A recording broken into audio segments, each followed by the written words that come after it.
waktunya kita bincang-bincang sama Bang Sayan. Nggak perlu ngenalin diri kali ya. Pemain futsal dari zaman dulu sampai detik ini masih tahu Bang Sayan yang ngikutin futsal. Sampai yang nggak terlalu ngikutin mungkin udah tahu Bang Sayan siapa. Ya mungkin Bang yang bisa diceritain kali dulu Bang ya. Karirnya Bang Sayan dulu pas jadi pemain. Pemain. Jadi pemain aja dulu. Jadi pemainnya dulu Bang. Oke, dari pemain awalnya saya pemain bola. Awalnya pemain bola, terus Porda, tapi Porda saya nggak main bekas. Nggak main dulu. Dibuang, dia dipakai. Ya. Terus saya kuliah di Universitas Tinggi Jakarta. UNJ. Nah di situ baru yang lebih detailnya futsal. Awalnya pun karena uji coba sama timnas Indonesia waktu itu di Marunda, waktu TC. Timnas uji coba, saya ikut. Waktu itu saya masih tarkam di luar kota. Pas tarkam luar kota, ditelepon sama Kasatya Bagja, pelatih Persibat. Datang sudah dicoba datang mainnya juga pakai sepatu running. Oh itu berarti Bang Sayan pertama kali main futsal serius ketemu timnas pakai sepatu running. Timnas pada saat itu ada Bang Andri, Bang Fe. Oh berarti masih gabungan antara sepak bola sama futsal ya. Orang-orang kuliah lah, teman-teman kuliah ada 2. Jadi masuk uji coba bikin gol. Besoknya telepon suruh gabung di latihan timnas itu Bang? Langsung di timnas latihan sebulan, teman-teman berangkat ke Kuantan. Saya tidak ikut karena saya masih baru kan. Selanjutnya ada pelatih asing namanya Mr. Saleh. Dulu ada pelatih Iran namanya Mr. Saleh. Pertama kali masuk berangkatlah ke Iran tuh Piala Asia. Itu membela timnas itu pertama kali, jadi terjun ke futsal ya pertama kali ya di timnas itu Bang? Di timnas itu 2000 berapa Bang? 2003 awal. Saya tidak punya sepatu futsal, di situ juga baru dapat sepatu futsal, tahu nama sepatu futsal. Berarti benar-benar baru pertama dapat sepatu futsal itu pas ngebela timnas. Itu pun minggu pertama saya masih ingat dulu saya pinjam sepatu sama Yos untuk PC. Untuk PC timnas saya minjem sepatu seminggu ya. Baru seminggu berikutnya saya baru dapat jatah sepatu lagi. Itu di timnas awal. Sampai Bang Sayan nih kan di timnas cukup panjang juga Bang. Panjang. Sampai 2011 terakhir itu di SEA Games. Banyak situasi-situasi yang ini juga lah. Polemik sedikit. 2 kali hampir sekali di blacklist di 2004. Karena dulu ada 2 kubu. Setelah 2003 ke 2004 ada 2 kubu. 2 kubu dalam artian timnas dengan manajer timnas ada clash. Dulu. 2005 gabung lagi. 2004 saya nggak ikut timnas sama sekali. Karena di blacklist. Itu. Gabunglah. 2005 itu gabungan. Ada dulu Mas Endi yang bola. Sama Justin muncul clash lagi. 2005 ada 2 kubu lagi, ada 2 timnas. Oh, ada 2 timnas. Timnas versi A, timnas versi B gitu berarti Bang. Timnas grupnya Bang Justin, timnas dulusnya Pak Sendi. Jadi kesepakatan yang Pak Sendi itu ada Denny berangkat ke Malaysia Piala AFF. Sedangkan kita Bang Justin, saya, Bernard, Bang Robi, Hartono dulu, Ricardo, sama teman Jailani itu juga baru muncul 2005 berangkat ke AFC di Vietnam. Dan itu pertama kali juga ketemu Kensuke. Oh waktu itu Kensuke jadi lawan berarti Bang ya? Jadi lawan, kita kalah 7-0. Kalah lawan Jepang. Lawan Jepang itu 2005 mulai gabung lagi satu masuk ke 2009 ke 2010 mulai sama. Hampir ada sedikit clash juga, ada 20 juga 2010 ya. Tapi tetap masih jalan. 2010 tuh AFF itu baru AFF kita tuh kualifikasi. Di 2007 saya juga sempat di blacklist sama Justin. Agak sedikit ada situasi yang gak enak lah. Tapi sambil jalan akhirnya dipanggil buat SEA Games waktu itu 2007 jalan. Asian Indoor saya nggak ikut, jadi saya belum dipanggil seleksi. Sempat ramai juga lah di media, dulu kan masih ada tabloid bola, ramai lah di situ. Nah, dipanggil seleksi, akhirnya di pertengahan mulai dipanggil. Berarti udah mulai timnasnya juga udah mulai jalan, udah mulai apa, terus mungkin ada situasi yang dibutuhkan di situ, akhirnya dipanggil. Kita ngobrol berdua sama Bang Justin, menyelesaikan masalah sebelumnya. Udah itu selesai. 2009 ganti lagi manajemen, ganti lagi pengurusan. 2009 tuh zamannya Darius. 2009 masih Bang Justin, tapi Bang Justin sama Jerry Kombas juga dulu. Masuk ke 2010 mulai manajernya Darius. Dari situ Darius manajer, mulai dari kualifikasi Piala AFF yang kita juara sampai Piala Asia. Mungkin sedikit kecewa dengan keadaan di futsal waktu itu. Akhirnya Darius mundur, nggak mau lagi di futsal. Padahal waktu itu sempat mulai membaik juga. Lah. Maksudnya udah mulai artis terjun, mau bantu. Kita kan ada hal yang berbeda di futsal. Tapi sekarang sudah mulai. Sekarang juga udah mulai yang membaik lah. Udah mulai membaik. Justru mungkin kalau secara kondisi saat ini lah yang paling baik lah Bang ya. Menurut saya gaji pemain juga besar, udah bisa menghidupi keluarganya lah. Iya, mampu dihargai semua. Terus dari sistem manajemennya juga sudah mulai bagus ya Bang. Kalau sekarang sih udah mulai kelihatan lah, industrinya udah mulai terlihat. Banyak aparel lokal, banyak produk lokal, banyak event-event juga. Jenjang menuju ke sana walaupun hanya ada U20 ya Bang. Ya, itu juga. Tapi udah mulai terlihat. Itu sih lebih kondisinya sama selama yang saya ikuti dari pemainnya. Dari pemain sampai pelatih sekarang. Kalau pelatih kan masih beda lagi kan situasinya. Oke Bang, terus selama dari 2003 sampai terakhir kepersayaan 2011 tuh pencapaian apa sih Bang yang dikasih? Kalau secara tim kita juara AFF. Walaupun bahasanya ada yang bilang tanpa Thailand ya. Tapi 2010 berarti. Ya, tapi buat saya prestasi ya prestasi. Iya. Juara tetap juara. Juara tetap juara walaupun tidak ada siapapun di situ lah. Intinya apapun yang kita hasilkan bukan dengan minta, tapi dengan usaha dan keras. Itu aja sih sebenarnya. Terus secara pribadi saya top score di 2009. Walaupun kita peringkat 3 waktu itu.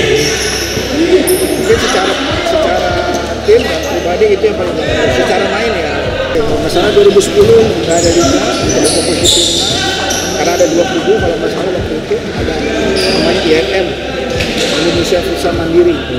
Itu Bang Jasin juga buat, ya itu karena fokus di timnas ya. Kita sudah timnas ada liganya nggak jalan.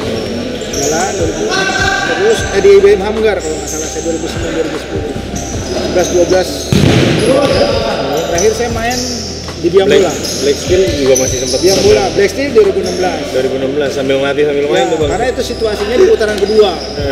Di putaran kedua saya tidak bisa ambil pemain lagi dengan kondisi tim ini punya potensi untuk masuk final. Saya butuh sosok yang senior untuk bisa ngimbangin mereka. Akhirnya keputusannya saya turun dari manajemen tuh Bang. Saya minta. Karena saya nggak bisa dari pemain. Di putaran kedua kita butuh kondisinya itu. Walaupun saya cuma main 3 kali kalau dulu. Ada 4 pertandingan. Saya main cuma di 3 pertandingan. Terakhir lawan Pamos. Terus saya bikin blunder. Itu keputusan terakhir. Akhirnya saya nggak jadi main lagi. Karena situasinya ada situasi yang tidak memungkinkan di situ. Saya akhirnya rubah lagi. Dan saya minta meyakinkan mereka untuk kalau saya tidak ada di sini, kalian harus lebih solid lagi dalam itu. Karena tantangannya pada saat itu mereka sendiri kan baru pertama rata-rata pemain debutan. Pertama debutan, keduanya ada kesempatan. Kan ada dua. Kalaupun dia memang tim ini tidak ada kesempatan, mungkin saya tidak mampu. Tapi ini ada kesempatan, saya akhirnya memaksakan diri untuk terjun, untuk membantu di dalam. karena akan lebih mudah membantu di dalam lapangan daripada di luar. Karena bisa memberikan komando langsung juga bisa komando ada apa. Akhirnya di pertandingan keempat dan ketemu Pamos kita kalah. Saya ambil keputusan, tapi dengan diskusi semua, kita transparan lah apa yang nggak suka dari hati ke hati, tapi selesai masalah situ saya ambil keputusan untuk tidak main lagi. Akhirnya di situ mereka sepakat berubah lagi kondisi lagi, akhirnya sampai di final. Iya, itu final yang zamannya Ekona ya Bang? Ekona, Rutu Boy, terus masih Yembise, Markun Yembise, masih pemain-pemain yang masih baru. Ya, dan itu benar-benar debutan, terus ya tim inilah Bang. Tim Linus Linus peringkat keempat, iya. masuk final four, masuk liga, runner up lagi dia. Runner up di grup, final four ketemu dengan BGL waktu itu, iya, pemain-pemain ex Electrical kita alhamdulillah dapat lagi. Akhirnya di final juga walaupun dengan adu penalti tetap menang Bang. Ya itu yang namanya rezeki yang tidak bisa diduga. Dan itu berkah kerja keras pemain dan bangsa yang pasti pemain dan melepaskan ego. Kalau pegang tim timur agak susah. Kita harus benar-benar mereka bisa lepaskan ego. Apalagi waktu itu sempat terdengar juga lah Bang Sayan memang mau ngebangun futsal di Indonesia bagian timur ya Bang. Karena Bang sampainya Bang. Iya, karena memang Indonesia Timur itu istimewa buat saya. Banyak talenta muda, banyak yang memang bakat alam dan harus memang biasa. Dan itu maksudnya kalau diarahin menjadi seorang yang spesial ya Bang ya. Kayak Runtu Boy. Kayak sekarang kan di Black Steel ada beberapa pemain muda juga yang istimewa dan itu banyak di sana. Hoki ya Bang. Banyak hal yang harus memang sebenarnya sih bukan cuma timur, banyak di daerah lain juga bagus-bagus, cuman tinggal menempatkan porsinya seperti apa. Karena setiap daerah punya talenta yang berbeda-beda. Dan itu juga yang harus diarahkan untuk setiap daerah. Dan ngomongin ini Bang, perkembangan futsal, Bang Sayan sendiri kan sekarang juga khususnya di Kota Bekasi ya Bang ya. Di Timnas juga Bang Sayan ikut ambil andil jadi asisten pelatih ya Bang. Terus khususnya di Kota Bekasi Bang Sayan ikut di kepengurusan juga ya Bang? Saya pengurus juga di Bekasi di Jawa Barat. Di Jawa Barat juga Bang Sayan dedikasi untuk futsal top memang. Jadi bantu lah. Ini Bang Sayan sendiri kalau melihat mungkin kalau di skala timnas sekarang udah baik lah Bang. Kalau untuk di daerahnya sendiri gimana sih Bang? Khususnya Bekasi deh, Bang Sayan kan pegang di Bekasi Jawa Barat nih, yang terbilang futsalnya cukup maju lah di kalangan daerah gitu. Sebenarnya sih kalau di daerah terutama Bekasi ya, kalau talenta jangan ditanya deh. Bener. Sama sepak bola, pemain sepak bola banyak Bekasi bagus-bagus. Cuma masalahnya habis dari sini mau kemana? Nah itu yang nggak ada. Yang belum ada. Mereka sendiri pergi cari peruntungan lah sendiri. Tapi pengalaman yang dibuat di sini di Bekasi banyak turnamen. Nah tapi turnamennya skalanya kecil. Nah, yang saya pengen kan punya skala besar dalam arti lapangan standar, fasilitas standar, terus pertandingannya juga yang atmosfernya juga lumayan sama. Ajangnya ada jenjangnya. Ada jenjang yang kita buat gitu. Karena kalau di Bekasi kan tingkat tertingginya Porda. Iya Porda. Nah, ini kan mereka harus masuk di Porda dari mana nih? Ya, di bawahnya. Paling informasi seleksi kalau terbuka itu Bang ya. Kalau tertutup kan kita nggak bisa lihat talenta yang lain yang banyak. Lain undangan kan masih ada juga. Masih banyak. Saya bilang di Bekasi ini pemain futsal banyak. Cuman masalahnya nggak bisa juga kepala pelatihnya, pelatih Pordanya pun atau pelatih lokal di sininya nggak bisa terjun jauh-jauh. Yang harus ada kan fasilitas. Dari liga aja bisa lihat di situ kan lebih bagus. Dan satu lagi ya, di Bekasi lapangan standar susah Bang. Latihan Pordanya susah. Berebut dulu dengan cabang olahraga lain ya Bang ya. Iya Bang, karena semua pada akhirnya terikat juga ya Bang. Ya, semuanya pasti berhubungan. Pemain, pelatih, panitia pelaksana pertandingan, wasit, semua itu akhirnya jadi satu kesatuan ya Bang. Karena ya ada juga yang fokus di manajemen. Kayak Maman. Iya. Dia awalnya di Trisakti tanpa beasiswa, tapi karena dia biasa ngurus tim, akhirnya di Trisakti dia beasiswa dari organisasi. Dari organisasi. Terus juga ada yang masuk ke pemerintahan juga ada dari organisasi, ada Agam juga sama. Bantu organisasi mainnya, akhirnya ditarik. Iya. Nah hal-hal yang kayak gitu juga yang kita nggak bisa ngarahin cuma di satu titik untuk jadi pemain futsal. Karena nggak semua orang yang punya kemauan jadi pemain tuh punya bakat jadi pemain ya. Nah, mungkin bisa ada tempat lain yang ada tempat lain yang bisa mereka jadi. Bisa jadi. Dan beberapa kali juga Bang Sayan handle event ya Bang ya, dari skala kecil sampai ya, dari event yang kita bikin sendiri sampai kemarin terakhir kan yang produk itu. Iya, air mineral. Frozen. Bareng nih Bang Sayan. Soalnya itu event besar yang memang dananya nggak kecil dan kita juga bisa bikin coaching klinik dari Frozen itu ya, dari hampir sekolah ya, Bang? 30 sekolah. 30 sekolah hampir dari Senin sampai Jumat itu keliling. Siang-siang keliling-keliling Siang-siang. Bang Sayan tuh, seorang Bang Sayan nih. Karena tujuannya kita membangun futsal di Bekasi. Itu akhirnya kesampaian 30 bikin yang festival akhirnya juga Berjalan juga ya Bang. berjalan dengan baik. Dan banyak juga lah yang dari Bang Sayan tuh dikasih masukan ini tuh akhirnya eventnya berjalan begitu baik lah gitu. Lumayan. Utama Ramadan Cup. Ramadan Banyak Cup. sekarang Ramadan Cup. Itu yang kita kangenin tahun ini sih Bang. Tahun ini nggak ada. Sayang banget nggak ada. Mungkin mudah-mudahan nanti di tempat yang baru kita bikin lagi. Oh, ada tempat baru nih Bang. Mudah-mudahan. Mudah-mudahan emang ya.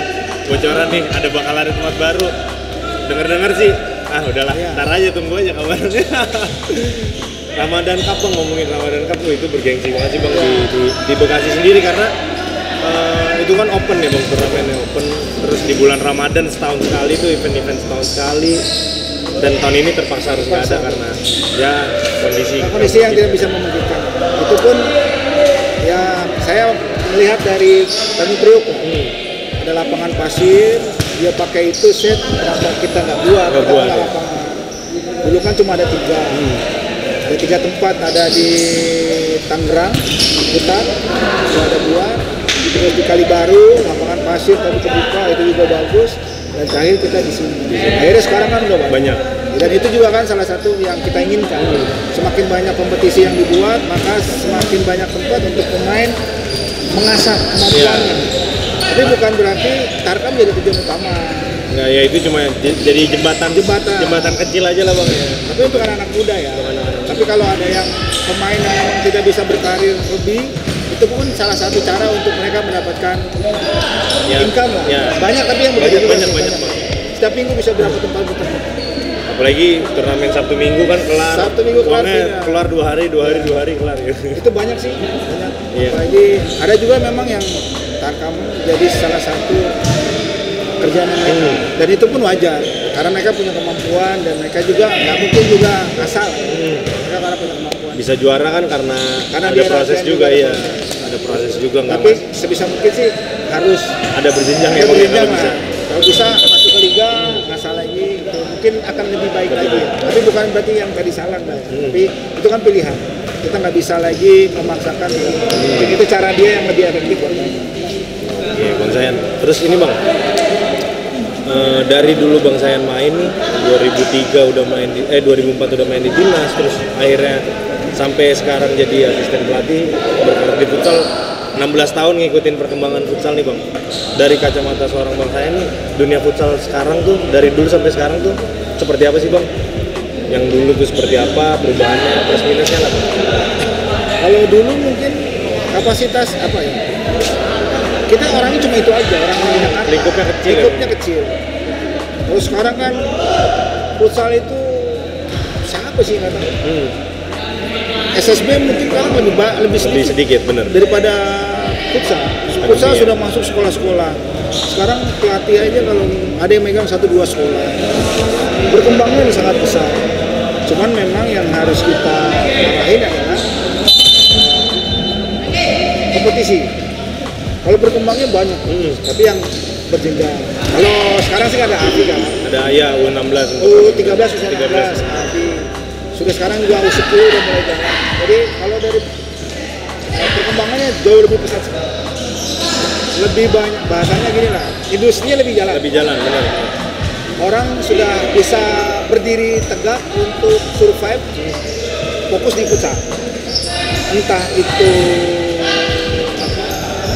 entah itu jadi pemain atau berbisnis di futsal.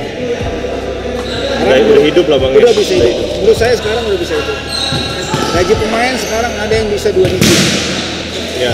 Saya masih mentok di 9 dulu.